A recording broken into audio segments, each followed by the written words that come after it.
Hello everyone and welcome to the Joy of Editing with Dave Kelly. On today's episode, we're working with Luminar 4. I'm calling this one Creative Color. We're using a couple different color filters or color tools inside of Luminar 4. It's going to be fun, it's going to be interesting, and you're going to be able to add like a cinematic look to your image.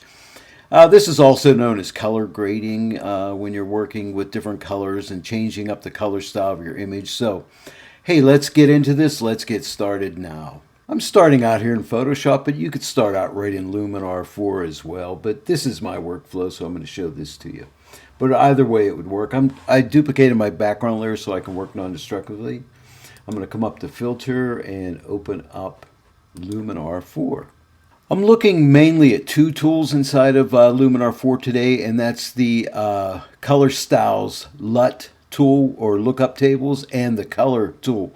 These two tools in conjunction with one another give you some really creative coloring effects. Let's start out under the creative tab and start out with the color styles, LUT or lookup tables. Now these are used in the film industry when they want to add some really cool color grading effects to their image. In other words, alter the colors slightly.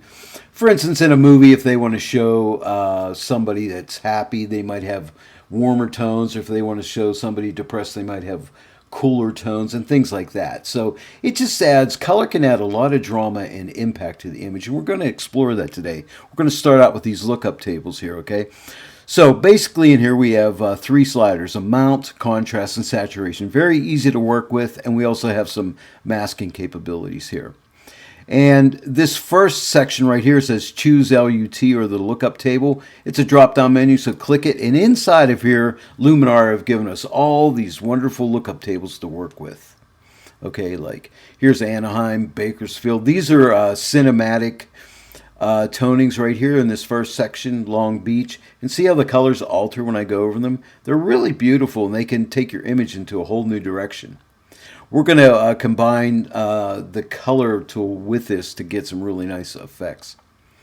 But let's look under Creative, and we have different ones in here. Here's Candlelight, Cold Color Punch, Color Punch Hot, Genius, Grace, Involve, different ones. And then we can come down to different portrait tonings. And just because they say portrait toning doesn't mean they won't work on a landscape. So try them all. And here down here is cross processing. This is something they used back in the day in the when photographers were working with film, and they would use different chemical processes on different films. Maybe a chemical that wasn't meant for a certain film, but it would give you interesting color shifts. So this is cross processing, and these are some of the effects we would get by altering chemicals on films. So some really nice ones.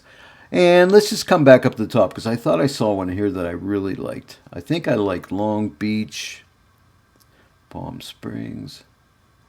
I think I like Long Beach for this one. Okay, so there it is, just right out of the gate here with the default settings actually. So let's click the toggle right here. Here's the before and here's the after. So already it looks kind of nice, right? Gives it a little bit of a punch and alters the colors a bit. Now we can come here with the amount and draw this amount up. Let's take this amount up so we can play with this. And don't be afraid to move these sliders around. So in this one, I think I'm going to really pull it up. I want to really add some nice mood to this image. All right. And now let's play with the contrast. Now we could give it more contrast by moving this to the right or less to the left. So how do we want this image to look? So if we want it to look kind of bleak and kind of melancholy, we can move it to the left, like reduce the contrast, or we can make it bolder by moving it to the right. And I might, let me see, what do I want here? I might just move it slightly to the left of center.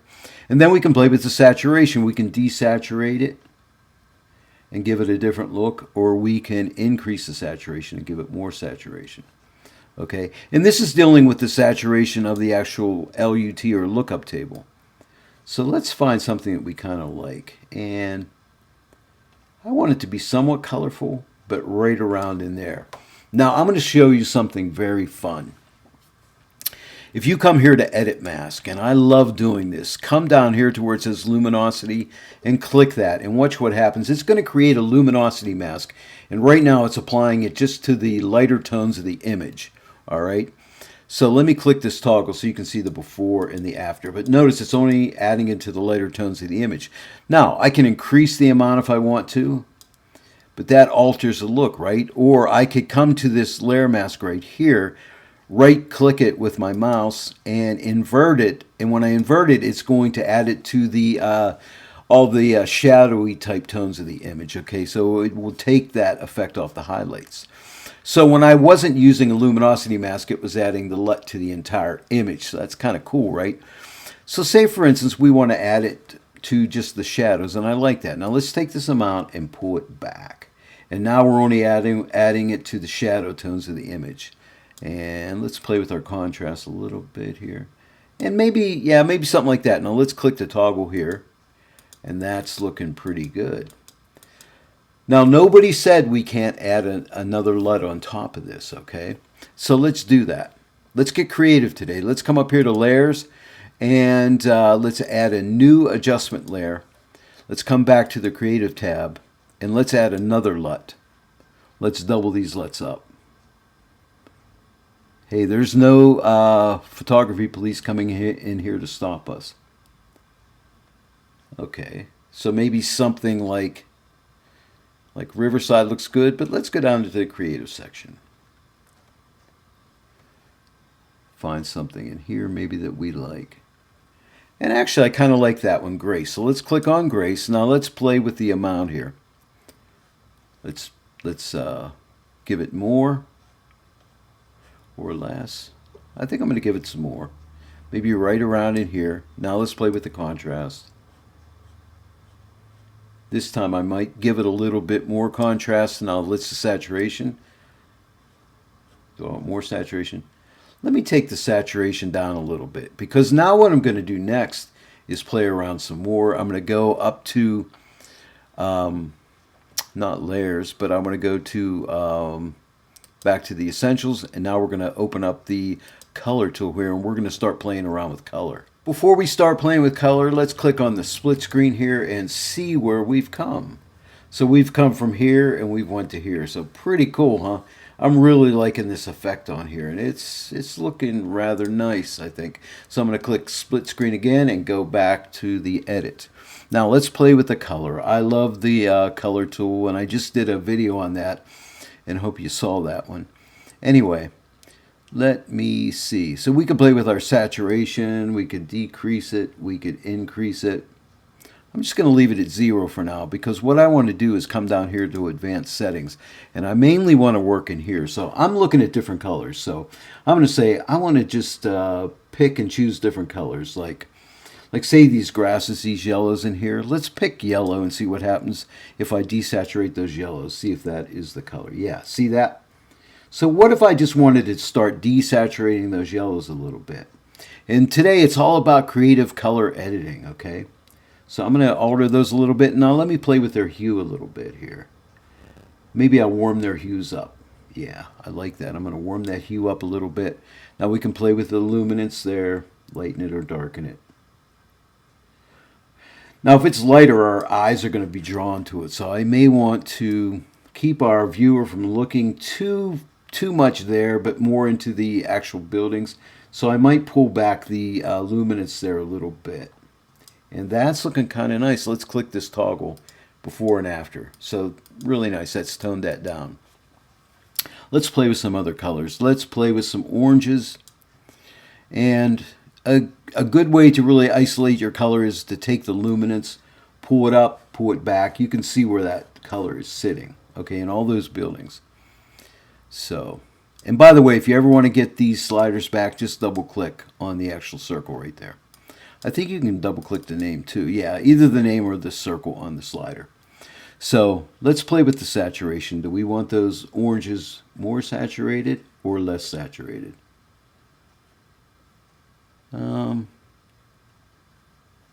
Maybe I'll saturate them slightly. Let's play with their hue a little bit. We can alter their hues. See, I can take them more towards yellows if I wanted. Yeah, I might want to take them more towards yellow, and let's play with their luminance. We can lighten them up or darken them.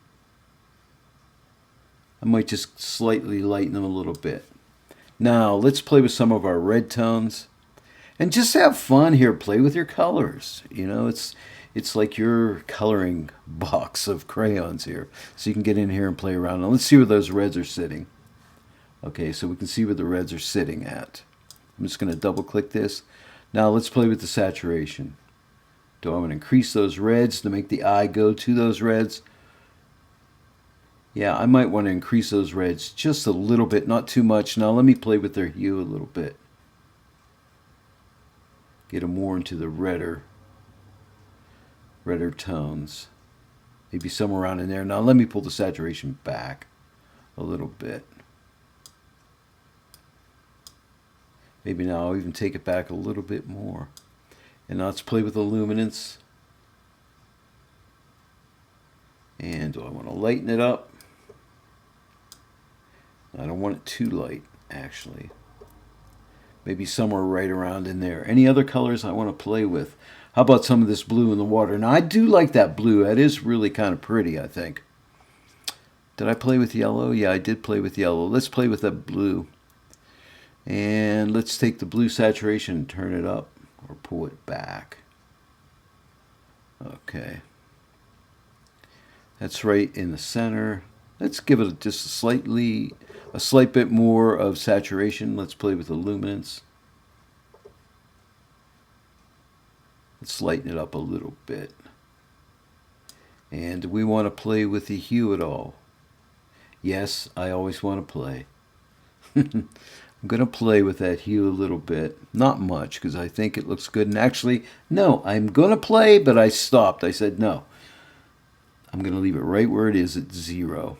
At the default position right there. So now let's click on the color right here. The little toggle. Here's the before, and here's the after. So, kind of liking that. The only thing I don't like is I don't like that little bit of yellow that I lost in there, but we can fix that with the layer mask. So let's go to Edit Mask.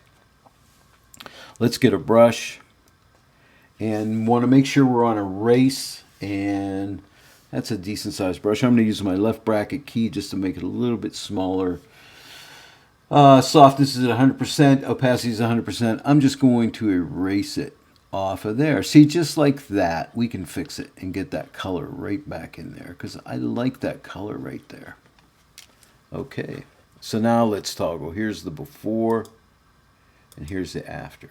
We're done with the masking, so let's click on Done. And now let's click on our split screen. And now here's where we're at. There's our before and here's our after. So I am liking it.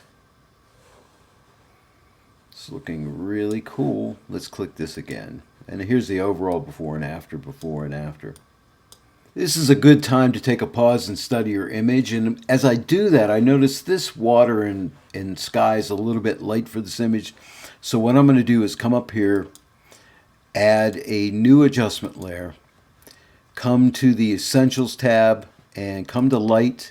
And I just want to pull my highlights back, and I'm only looking at the water and the sky. Pull my highlights back and maybe pull my exposure back. Don't really care how much I go at this point, just to get a rough idea. I think I want it right around here.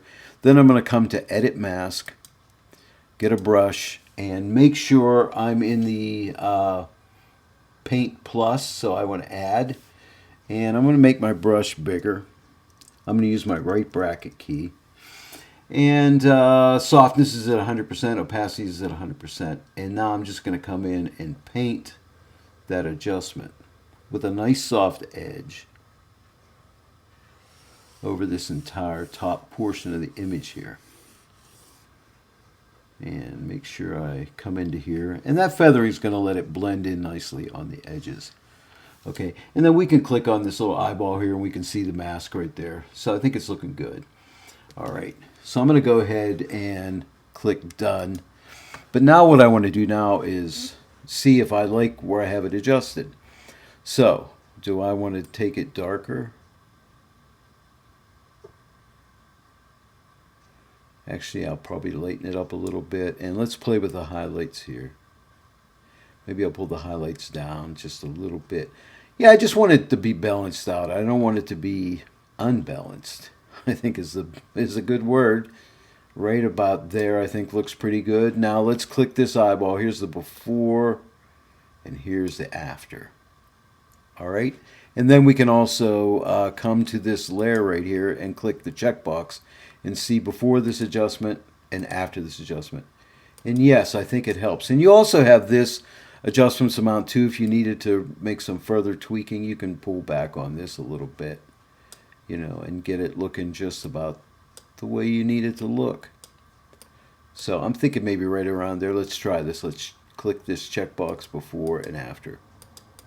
Yeah, and I think that's it. So we've come from this image, which was a nice image, and we went to this image here.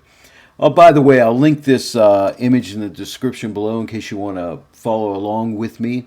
And there you have it, our creative color edit using Luminar 4. Now, if you're using Luminar 4 as a standalone app, you can close out Luminar. All your edits will be saved. And then when you go to export your image, the edits you just created will be baked into the image. Now, for me, I started out in Photoshop, so I'm just going to come up here and click Apply. And when I do, it's going to bake all the edits into the image and send it back into Photoshop. Luminar 4 to do creative color editing. I really love it. I love the LUTs in Luminar 4, and I love that color tool. It's amazing. So I hope you enjoyed this tutorial today. If you did, please give it a like and share it with your friends. And also, if you haven't yet subscribed to my channel, please do so and click that bell notification icon. And every time I upload a new video, you'll be notified about it. And also, please leave comments and questions in the comment section below, and I'll get back to you as soon as I possibly can. Thanks for joining me today in the Joy of Editing with Dave Kelly, and I'll see you all right here next time. Until then, happy editing.